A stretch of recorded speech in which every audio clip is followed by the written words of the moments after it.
মোর খুলিল কান না খোয়াস মো গমন তাহান দাবি দাবা আর কিছু না সাহা ও কন্যা তুই মোর খুলিল কান না খোয়াস মো গমন তাহান দাবি দাবা আর কিছু না সাহা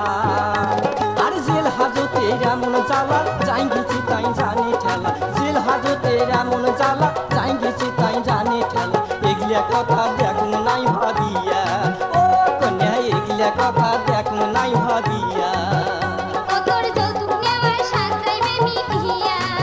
ও কন্যা এগুলা কথা দেখুন নাই ভাবিয়া ও কন্যা এগুলা কথা দেখুন নাই ভাবিয়া আরে শুনেক শুনেক শুনেক ও তুই কান ধরিয়া কিরা কাহ